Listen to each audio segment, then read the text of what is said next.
طبعا في ناس منكم عملت كومنتات، حتى اللي عمل كومنت واحد على الفيديو الاساسي اللي اتكلمنا فيه عن موضوع الارتباط وازاي تزود ارتباطك بكلبك وارتباط كلبك بيك وازاي تعلق بيك والكلام ده، هبعت لهم الفيديو. عامل لكم الفيديو ده، هقفل لحد هنا وباقي الفيديو هبعته بس للناس اللي عملت كومنتات.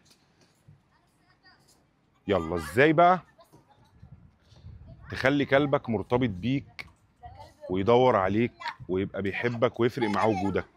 اول حاجه، ما ينفعش اللي انا بعمله مع كلبي حد غيري يعمله معاه.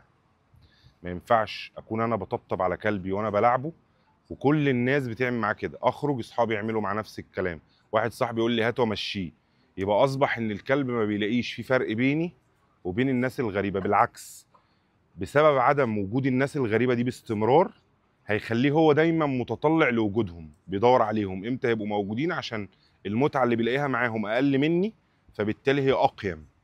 وزي ما قلنا قبل كده، الموضوع كله في تعزيز المكافاه وتعزيز قيمتها.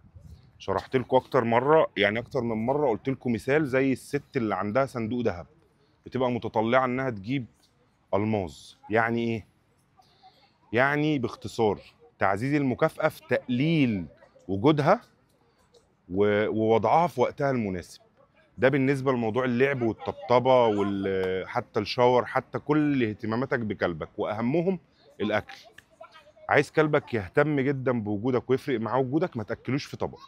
صدقوني، في كلاب، معظمهم الكلاب اللي بتشوفوها بتطلع تاخد بطولات عالم ولا اخره، بيبقى الكلب ده ما يعرفش الطبق، ما يعرفش حاجه يعني ايه اسمها طبق غير في الميه بس، بيشرب الميه بطبق. وساعات كمان في مدربين يعني اللي هو بيبقى عنده كلب واحد او كلبين وعنده وقت كويس قوي، حتى شرب كلبه بيبقى من ايده في بوتل كده بتتقلب، بيبقى فيها زي طبق صغير بيشرب الكلب من ايده، وكل الاكل بيتقطع ويتقسم والكلب ياخده اثناء ما يكون ايه، بينفذ الاوامر اللي بتطلب منه.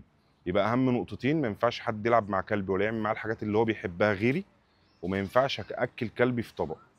تالت حاجه واخرهم، وجودي مع كلبي. في ناس كتير قوي بتربي الكلب بتتعامل معاه على انه زيه زي المعزه، يطلع يحط له اكل ويسيبه ويمشي. الوقت اللي بتستثمره مع كلبك بيزود علاقتك بيه وعلاقته بيك. وخليكوا قاعدين هاديين مع كلابكم. تعالى يا حبيبي، بصوا، ساب الكوره لما لقاني مش لا خلاص تعالى هنا.